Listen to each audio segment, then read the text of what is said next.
Hello YouTube and welcome to Go Girl Gaming's coverage of the game Arche. On this channel I will be covering housing, farming, crafting, auction house usage, trading, and all related updates and features. In this video I will be covering the updates made to the game between open beta and head start. First off, let me just update you on what was being stated in the live forums as far as head start launch is concerned. Head Start is going to begin on schedule Friday, September 12th, starting at 10 a.m. Pacific. That's 1 p.m. Eastern. It will run until Tuesday, September 16th, 8 a.m. Pacific, 11 a.m. Eastern. Players who participated in open beta will not need to re-download the entire game client, only an incremental patch to version 1.2 build 4.9. This build represents Arche's launch features but may not be the final patch before launch, so it is possible I may end up doing another update video before the official launch. While all beta progress will have been wiped, there will not be a wipe between head start and launch, because why else would we have a head start?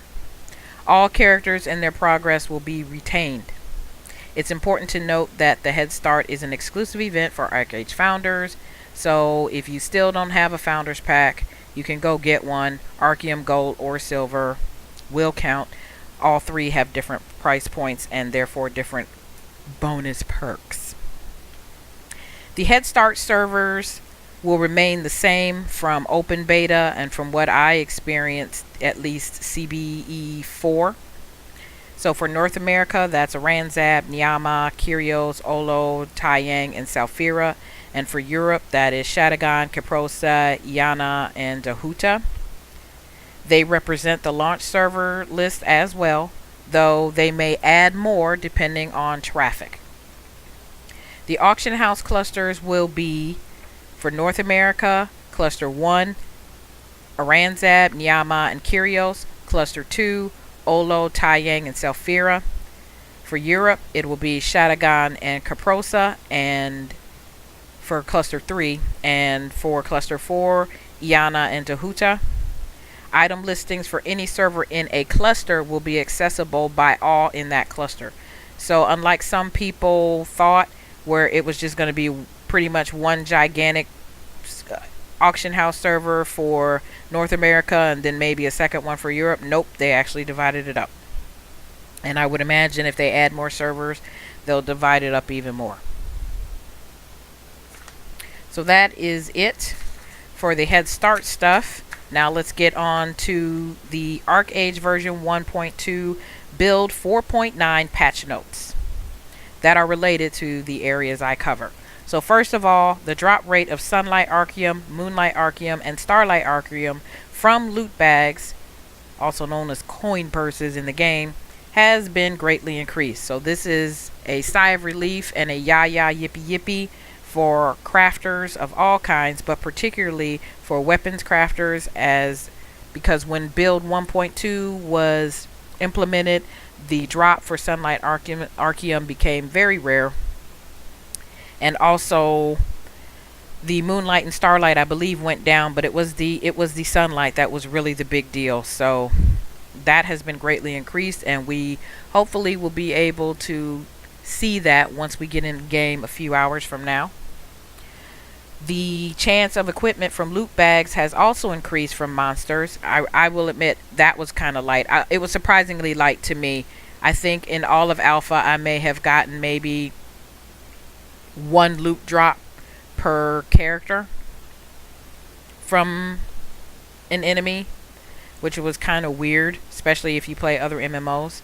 But anyway, their point being that these items, and why I'm covering it, is that these items can also be salvaged using the even stone, of course, to gain even additional Archeum. So if you don't want to wear it, break it down. The solid shaft recipe is available again, which allows for construction of fishing boats. So all you fishing boat enthusiasts, again, this has to do with crafting and of course fishing, because you got to fish to get certain mats. There you have it. You'll be in your fishing boats in no time. Marketplace. The workman's compensation labor potion has been returned to its 12-hour cooldown and the price point of 300 credits. This is kind of a for those of us who use the workers' compensation potions, because for a very brief time, basically open beta, it was a 4-hour cooldown and the price had been dropped to 150. Personally, I kind of figured they were going to go up, that was too good to be true. And it was only in open beta. Alpha, the price point, and closed beta, the price point was 300 credits with a 12-hour cooldown. I really didn't care about the price point. I was more concerned about the cooldown. But it has returned, so there you have it.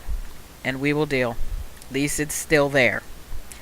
Also, the auction house license permit for non-patrons to create auction house listings has been added, but it is not tradable, so apparently you won't be able to put it on the auction house if you so desired. Lastly, this is a coming soon. Cosmetic Costumes in a future build will remove the stats from all costumes that are obtained or crafted in-game, much like stats were removed from costumes on the marketplace, like my swimsuit. Similar to the normalization of mount speeds, this change is to prevent power creep and stat inflation, while also promoting costume choice and preventing best items to be wearing, and it says to be wearing, I'm just reading it, to maximize your character's gameplay. So those are all the changes. This mostly affects basically one item for plate armor, cloth armor, and leather armor, because there is one item in particular that has some really nice stats on it. But that's it. As you can see, I'm at the end of the video, so thank you for watching. Like and subscribe, and let's get playing.